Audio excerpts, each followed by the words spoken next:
Good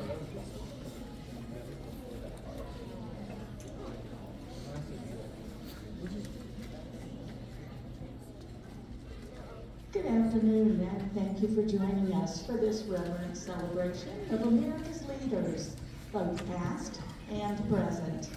And now the Walt Disney World Resort proudly presents the Hall of Presidents.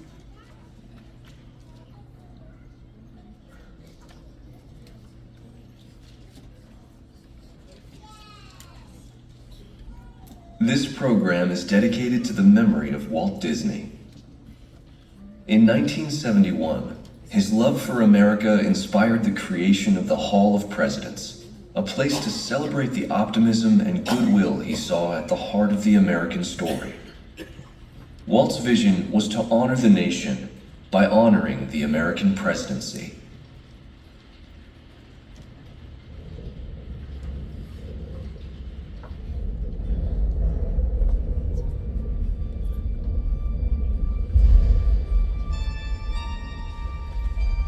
It is 1783, and the smoke is clearing in the wake of the Revolutionary War.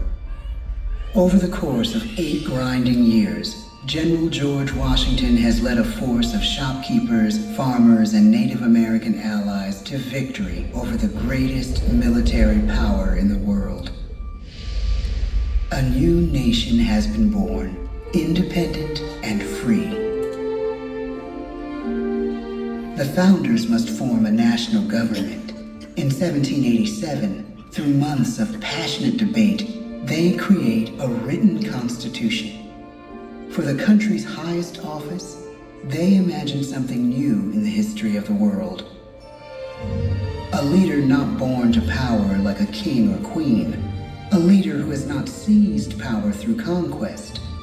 A leader not separate from the people, but elected by the people. From among the people. We, the people. This is a new idea, an American idea. The idea of a president.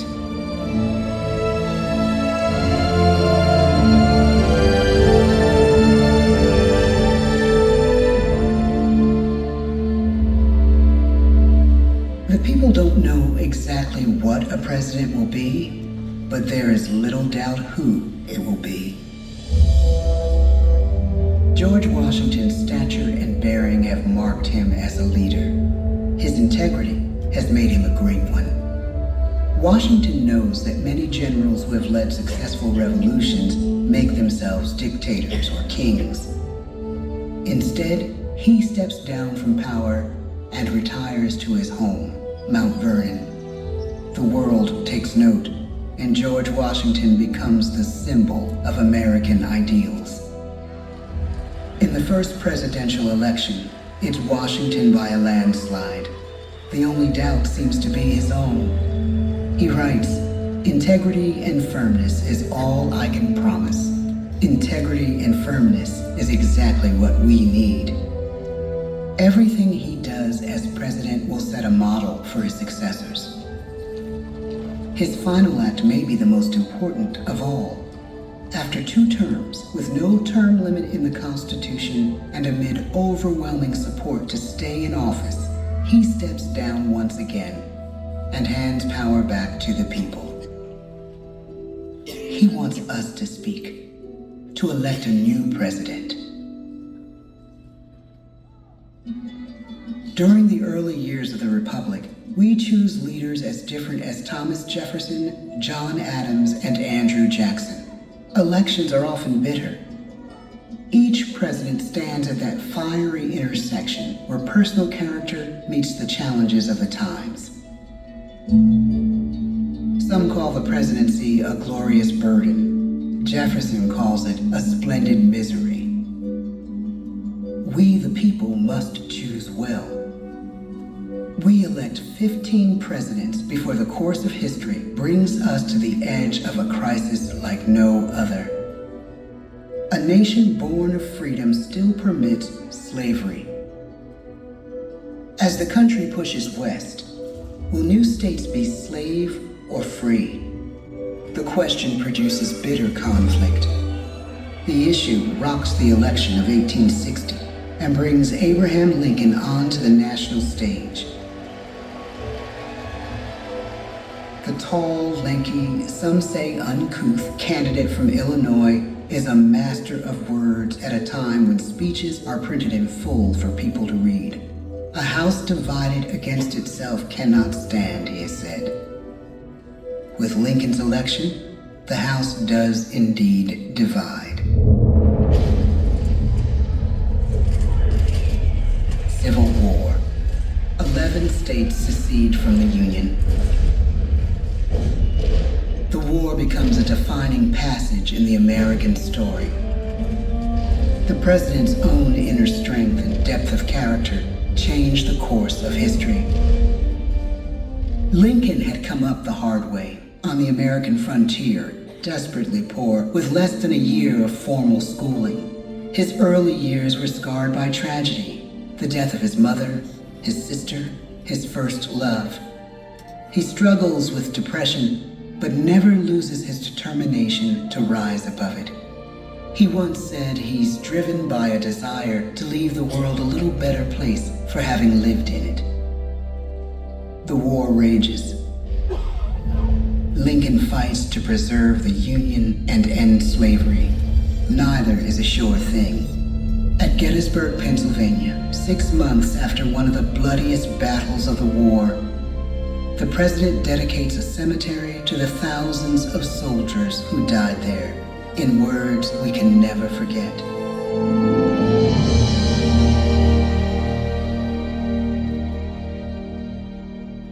"47 years ago, our fathers brought forth on this continent a new nation, conceived in liberty and dedicated to the proposition that all men are created equal. Now we are engaged in a great civil war, testing whether that nation or any nation so conceived and so dedicated can long endure. We are met on a great battlefield of that war. We have come to dedicate a portion of that field as a final resting place for those who here gave their lives, that that nation might live. It is altogether fitting and proper that we should do this. But in a larger sense, we cannot dedicate, we cannot consecrate, we cannot hallow this ground. The brave men, living and dead, who struggled here, have consecrated it far above our poor power to add or detract. The world will little note, nor long remember what we say here, but it can never forget what they did here.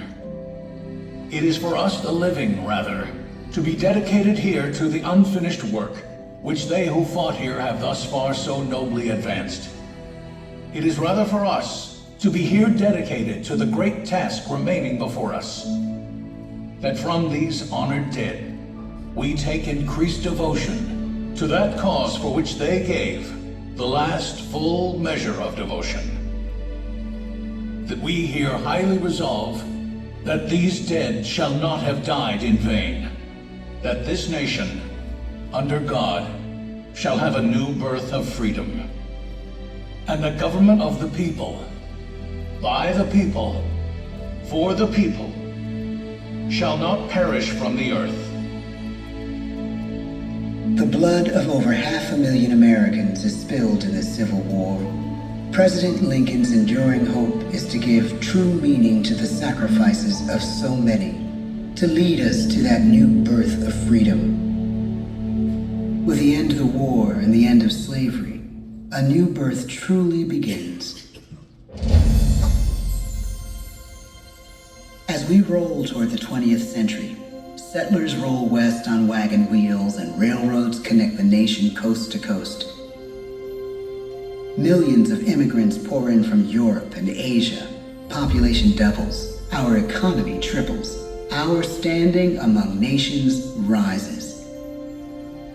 We need presidents who can lead both at home and abroad. At the same time, a young Theodore Roosevelt is retreating from New York politics and personal tragedy. the death of his wife and his mother on the same day in the same house. In the Badlands of North Dakota, he rethinks his life and the life of his country. He returns stronger in body and spirit. His renewed energy is just what his country needs.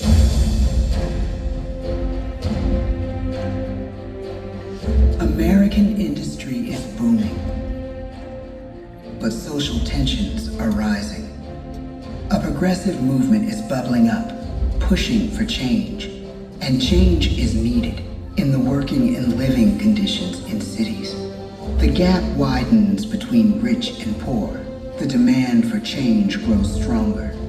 Teddy Roosevelt is a knight on a crusade. He speaks with force and vitality in clear terms that make colorful headlines at a time when mass-market newspapers have become the new media.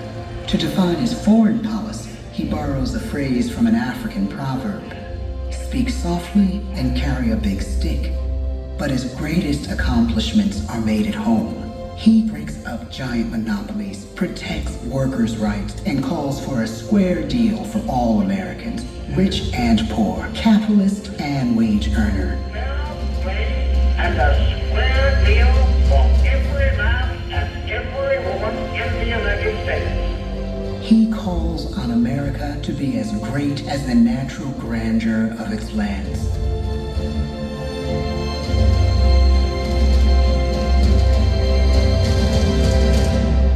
Keep your eyes on the stars and your feet on the ground, he tells us.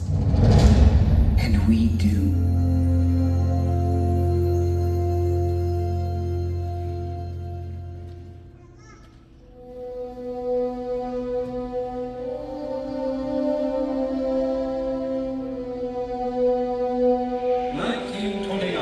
The bottom fell out of the market. 12 million unemployed. The bread lines and the soup. The results of the 1932 election now appear. When we elect our 32nd president, it is the worst of times. The course of history and the course of one president's life again shape a turning point in our national destiny. Franklin D. Roosevelt, paralyzed by polio, knows how to restore the faith of a people paralyzed by the Great Depression. I believe in practical explanation and in practical policy. He has found the inner strength his countrymen now need. He speaks to us like a friend, a neighbor. His optimism is contagious, his voice perfect for the latest breakthrough medium, radio. He calls us to believe we have nothing to fear but fear itself. And we do believe. Tonight's attacks on England are perhaps the most widespread of the war in the course of the day. But an even greater challenge dominates his final years in office. The Second World War.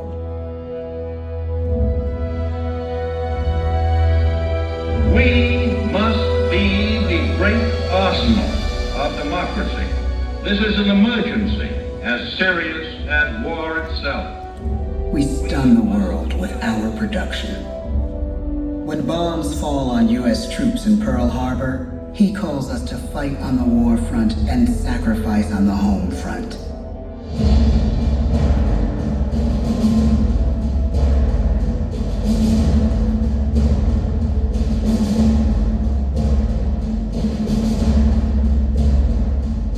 The harder the sacrifice, the more glorious the triumph.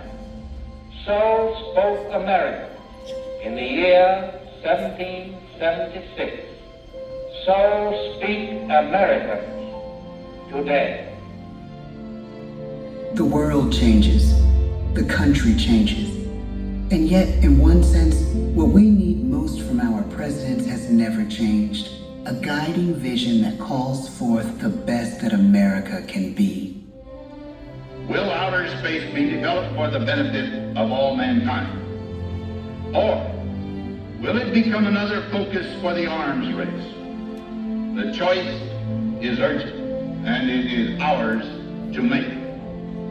Ask not what your country can do for you. Ask what you can do for your country.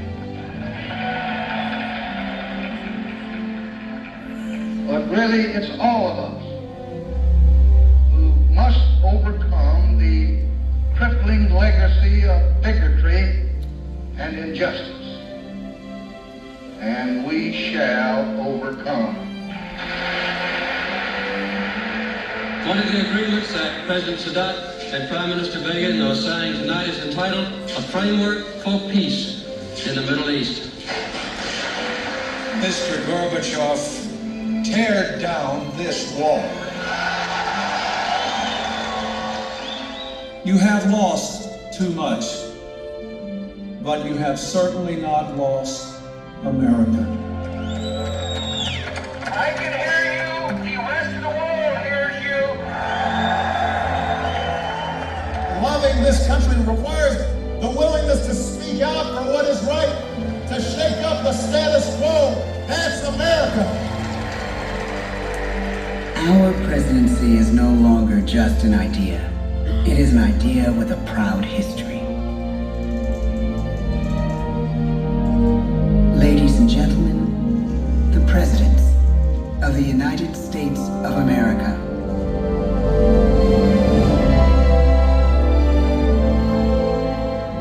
George Washington, John Adams, Thomas Jefferson, James Madison, James Monroe, John Quincy Adams, Andrew Jackson, Martin Van Buren, William Henry Harrison, John Tyler, James K. Polk, Zachary Taylor, Millard Fillmore, Franklin Pierce, James Buchanan, Abraham Lincoln, Andrew Johnson, Ulysses S. Grant, Rutherford B. Hayes, James A. Garfield, Chester A. Arthur, Grover Cleveland, Benjamin Harrison, William McKinley, Theodore Roosevelt, William Howard Taft, Woodrow Wilson, Warren G. Harding, Calvin Coolidge, Herbert Hoover, Franklin D. Roosevelt, Harry S. Truman, Dwight D. Eisenhower, John F. Kennedy, Lyndon B. Johnson, Richard M. Nixon, Gerald R. Ford, Jimmy Carter, Ronald Reagan, George Bush, Bill Clinton, George W. Bush, Barack Obama, Donald Trump,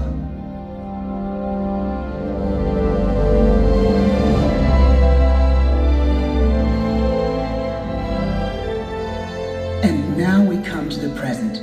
Once again, we place our trust in the idea of a president, as we have from the beginning. My fellow citizens, no event could have filled me with greater anxieties than that notification on the 14th day of April, 1789, that you had selected me to lead our nation. But it was with the confidence of my fellow citizens that I took an oath. 35 simple words that have been repeated by every American president throughout history.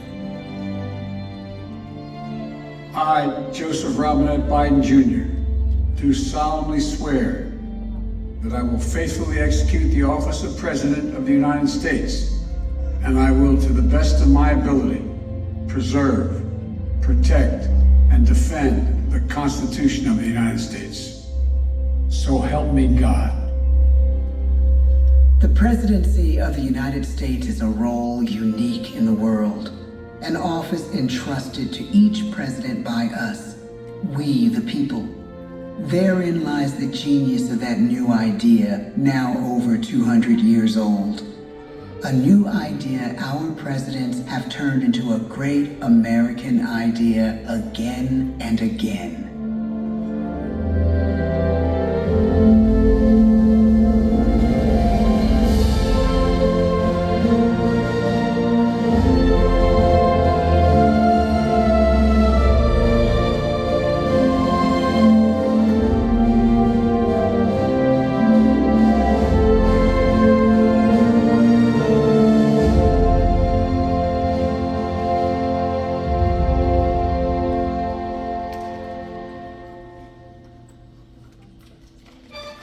That concludes our presentation.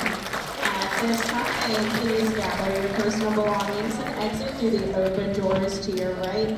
Once again, please exit only through the open doors to your right. Thank you. We hope you enjoy the rest of your evening here at the Magic Kingdom.